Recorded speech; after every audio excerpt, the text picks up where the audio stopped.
ছোটবেলা থেকে শুনে আসছি এক ওয়াক্ত নামাজ ছেড়ে দিলে 2 কোটি বা তার চেয়ে বেশি সময় জাহান্নামের আগুনে থাকতে হবে, এটা কতটুকু সহি?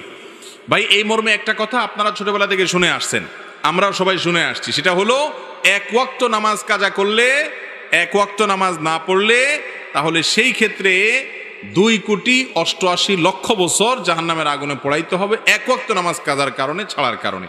এই কথা শুনছেন না আপনারা?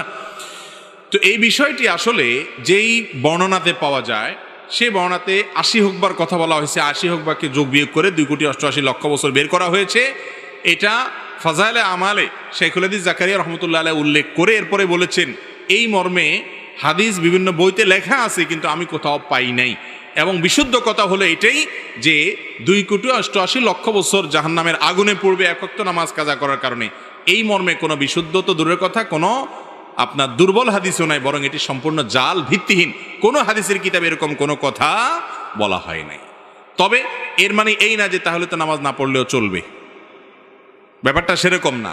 নামাজ না পড়লে জাহান্নামে অবশ্যই যেতে হবে, তবে সংখ্যাটা কি হবে, এর বেশিও হতে পারে, এর কমও হতে পারে। আযাবের সংখ্যাটা এরকম ফিক্স যে সংখ্যা এখানে বলা আছে এরকমটি হাদিসে বর্ণিত হয় নাই, এর চেয়ে বেশিও হতে পারে, কমও হতে পারে। জাহান্নামে যাওয়ার মৌলিক একটা কারণ হলো নামাজ ত্যাগ করা। আল্লাহ রাব্বুল আলামিন কোরআনে কারিমে বলেছেন, জাহান্নামীদেরকে যখন জিজ্ঞাসা করা হবে মা সালাকাকুম ফি সাকার, তোমাদেরকে জাহান্নামে কোন জিনিসে নিয়ে এসেছে, কোন অপকর্মে জাহান্নামে এনে ছেড়েছে, তখন তারা বলবে প্রথমেই ক্বালু লাম নাকু মিনাল মুসাল্লিন, তারা বলবে আমরা মুসল্লি ছিলাম না, নামাজ পড়ি নাই, এই জন্য জাহান্নামে আসছে। এই জন্য নামাজ না পড়লে জাহান্নাম, এটা অবশ্যই কোরআন হাদিস থেকে, কোরআন থেকে বর্ণিত, কিন্তু তার মানে 2,88,00,000 বছরের বিষয়টি হাদিস দ্বারা প্রমাণিত নয়।